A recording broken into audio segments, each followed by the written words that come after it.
All right, friends, so here we are on to video number 3, which is the fun part, where we actually get to plant the tree itself. So let me show you a little bit about the spot where I'm planting this peach tree right here. Okay, so here is the hole that I dug. I did have to move aside a lot of rock in order to get to this area, and then I pulled back all the landscape fabric, as you can see. And I didn't want to make a mess because I obviously don't want a bunch of weeds later. So I put all my soil and stuff like that in these buckets. And then here is the tree itself. So as you can see, the bucket itself is not that big compared to the hole.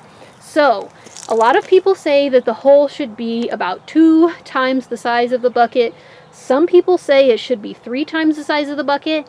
Personally, I think it depends on the soil type.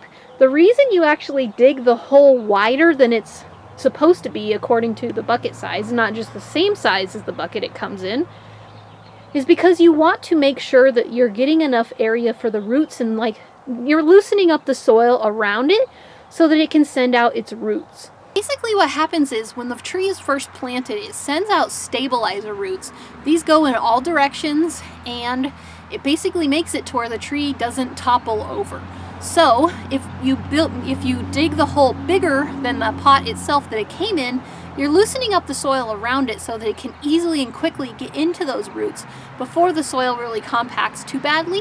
And it also makes it to where, the water that gets down to it can get to the roots, really easily. So when you're digging your hole, which is probably one of the most important things when it comes to planting your tree, make sure it's not too deep. You don't want to plant it too deep. In fact, it's better for it to be too high than it is for it to be too low. So keep that in mind. Dig and don't get too enthusiastic with your digging.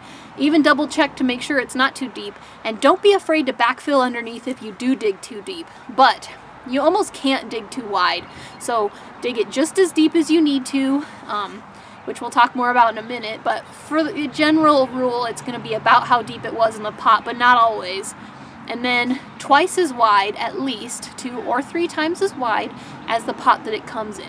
You also want to consider the site where you're actually planting these trees. You want to make sure that it's got good drainage and that it has the right soil for your conditions. And so the next thing I'm doing here is I'm actually going through, you probably can't see this, here is my tree. I'm actually removing the mulch.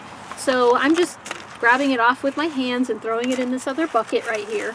But I really need to remove this mulch before I put this down in the hole because I need to check the top of this tree for some different, issues that it could potentially have. Okay, so the next thing we want to do now that we have it out and I've gotten most of the mulch taken off is I'm just going to remove more of the dirt from the top. Now, this is for 2 reasons, because sometimes they can actually plant the tree too deep inside the pot, and so I'm checking to make sure that it's not too deep. And then the other thing is, I'm actually looking for girdling roots. When a tree is in a pot like this, and it sends its roots out, it just has nowhere for its roots to go. So what'll frequently happen is the roots will just kind of circle around in the pot, it'll go across and then back and around. And so what can happen sometimes is that roots will actually end up around the trunk, and as the tree gets bigger and the, stem of the tree here, the trunk of the tree gets larger, the roots can actually choke the tree and can even eventually kill it. It can make it to where it's just sickly and unhappy for a while. We can think that we did something wrong, we're not watering it properly, or who knows what, when in reality it's actually just the roots. So I always make sure that there aren't roots right up next to the trunk that are coming from another direction that could eventually end up choking it out. Okay, so this is what we are specifically looking for. When we dig down to make sure that we're not getting any girdling roots, or that we're making sure the plant isn't, planted too deep, we are looking for what's called the root flare. That is where the actual trunk sends out its first roots in the different directions. So this tree was actually planted up to here. You can see where it was wet, whereas the root flare is actually down here. Hopefully you can see this. So this tree would have been planted too deep if I would have planted it at the same depth that it came from the nursery. The other thing that I wanted to mention with the girdling roots is this specific thing right here. So I can tell by looking at this, when you pull on the root, it comes through from both directions, and then it has this other root that's pointing down. What actually happened is this root has come from this direction, it's cut across, and then underneath this root right here. this root right here, while it looks small now, in time could end up being that girdling root that I'm telling you about. So this is going to be the type that I'm going to have to snip off in order to prevent any problems later on. So there we go. A root that will no longer be able to choke the tree has been removed. And then the next thing I'm going to do is I'm going to go around the outside of the tree where it's root bound, and I'm going to just kind of like tease the roots out a little bit. Basically what this does is it tells the tree, and again this is advice for almost anything that you're planting, that it's no longer in its pot and that it can start sending its roots outward. So just go around. Some people use, you know, a small little hand rake or different things like that, but I just like using my hand. So I'm going around the entire tree and I'm going to tease those roots out just a bit.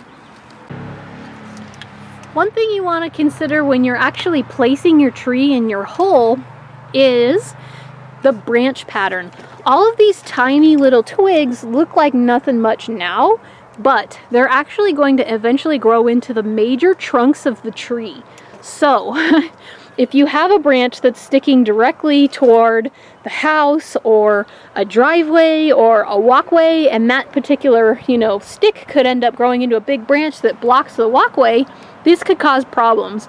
So make sure you turn your tree from one side to the next or whatever in its pot while lifting it with the bucket, of course. And then make sure you're putting it into where it's got the branch patterns where you actually want them. And they're all going to be pointing in directions that work for you, and they're not going to become big branches that will cause you headache and problems later or potentially fall on your house or anything horrible like that. The next step in the process would be to actually add soil amendments. The soil amendments that I prefer to use, you know, are really more specific to me and my climate where I live, but you know, they can obviously differ from person to person and from place to place. So if you're using compost, you can add that. If you're using something to keep the soil more loose or to add drainage or to add something that'll actually retain the moisture, if you have sandy soil, that sort of thing, now would be the time to add that kind of stuff, of course. I'm going to actually add some of this native soil and kind of mix it into the soil that the pot came, or the tree came in its pot. Now this is a peach tree, and its soil, or its depth that we're going to plant it to, is actually critically important to its survival. I was just taught to dig the hole, you know, mix in the amendments, put it around. Back at the college, this is basically what they taught us. So that's what I did when I planted my last orchard. And then I found out the hard way that when you plant a peach tree even ever so slightly too deep, you end up with a peach tree borer problem, because anything on that trunk that goes below the soil line is prime target to the peach tree borer. So I ended up fighting those stupid borers for a long time, and I really wish I wouldn't have had to go through all of that. And I'm going to make sure that I learn my lesson and make sure not to do the same thing I did last time. One amendment that I definitely recommend you add, whether you amend the soil or not, would be fertilizer. And of course my favorite fertilizer is the tone version. And this is for several reasons. The tone fertilizers are organic, so they're all natural. There's nothing that's unhealthy for you or the trees or the environment, anything like that. And so this is obviously a good choice for that reason. They're very affordable, which is great. And then the last thing that I really like about these is that they actually have what is the equivalent of a probiotic for the soil. So you know how we take probiotics, or they say, you know, if you eat yogurt or kefir, that sort of stuff, or even fermented foods, that can actually be good for your health and your immune system.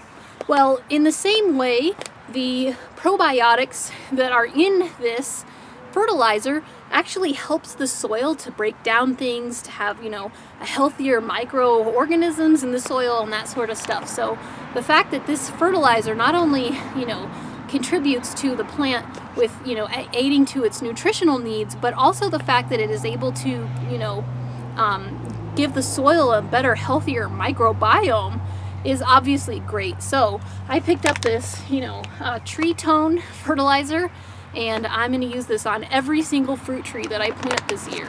Okay, so as you can see here, I have some of the native soil on the top. I've mixed it into some of the soil that came with. I have my amendments in here.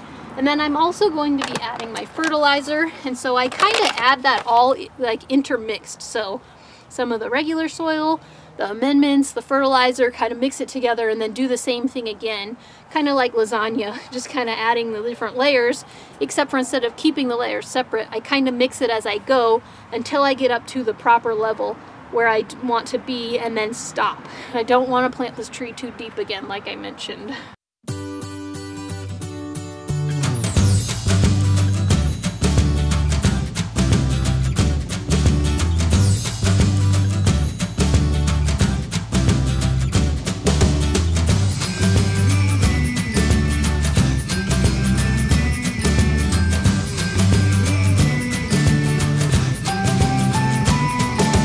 So now that we have everything backfilled on the hole and it's to the right depth and all the amendments have been added and everything, there's actually just a few quick more steps. So the first thing we want to do is to water thoroughly. This is really important to make sure you water your tree right away because it needs to get watered in order for it to survive, of course. But also because we disturbed the soil, there could end up being like air pockets. And so water your tree, and if the soil settles, now is the time to actually add a little bit more if we need to make sure that it's still at the proper depth. And then, you know, just if one side sunk a little more, add a little more to that section and whatnot. So water your tree, help it get those air pockets out, and, you know, readjust the depth as needed. The next thing to do would be to actually add some mulch. This is going to help it retain the moisture and keep the tree from drying out. In the first year or so, the tree is actually really fragile, so we need to make sure we water it regularly and that it doesn't dry out so that it doesn't die. So adding that moisture, or the mulch, to help the tree retain its moisture is actually a key to making sure it's going to be successful. So when you add your mulch, make sure you add it to the entire size of the hole except for right around the trunk of the tree. This can actually contribute to rot problems if the mulch, because it retains moisture, is right up against the trunk of the tree. So keep it away by about 1 inch or 2 or so. Recheck it when you water so that if you're watering and it pushes the mulch up against it, you can pull it back a little bit and make sure it stays away from the trunk. But the entire rest of the hole is, usually covered with about 2 to 3 inches worth of mulch. And then the last thing to do would be to stake the tree. This is really important because when the tree is brand new like this, it doesn't have any stabilizer roots holding it in place. So what can happen is if we get a prevailing wind from one side and this poor little tree gets pushed by the wind and then it grows crooked. So what we want to do is use a 3-point stake. I see a lot of times when, commercial landscape companies and stuff will use 2 just on either side, but they're doing this to save money, less materials, less time to have to put in the stakes and whatnot. A 3-point stake is really what's ideal. So we want to make sure we do 1 in the direction of the prevailing wind and then 2 others so that they're evenly spaced. And then we don't want them to be too tight on the tree. So we don't want the stake to be pulling on the tree. We just want it to just barely hold on. And then there is actually some research that has shown that when the tree moves slightly in the wind, we don't want it moving a ton so that it grows crooked like I mentioned, but when it moves slightly, it actually encourages the tree to put out those stabilizer roots sooner. So we do want it to have a little bit of movement, but not too much. And then also by not doing it too tight, because this tree is going to be growing, especially in its first year, we want to make sure that it's not too tight so that it doesn't cut into the trunk of the tree as it starts to expand. So we want to make sure it has a nice soft material on it when we're doing the staking, and so that it doesn't cut into the tree trunk. And then the very, very last step is kind of a sad one. If your tree has any blossoms like this, we actually have to take those off because unfortunately we shouldn't let our trees fruit in the first year. It actually makes the tree put more of its energy into producing fruit rather than putting down a good solid root system. Honestly, some people say take off the blossoms for the first year or 2 or 3. Personally, I think just the first year is plenty because then by then it's got plenty of roots. But yeah, so we don't want to let it fruit the first year, even if it wants to, but this is just trees. It's not, anything else. This advice doesn't apply to shrubs or anything else. And then it can really concentrate on just, getting a good root system established so that this tree can produce fruit for 10, 20 or more years after this. So small sacrifice will pay off big in the long run. So there you go. This is the tree that I just planted with you. Thank you so much for coming along. I really hope you had fun. I did too. I really enjoy planting trees. I love trees, so I'm really glad that you were able to join me today. So I hope tree planting is in your near future. and I hope this video was helpful to you. I'm Frugal Green Girl, thanks for watching, we'll see you next time. And the finished product. Tree stakes, mulch, everything. Again, make sure you keep that mulch away from the trunk, that's very important. There you have it.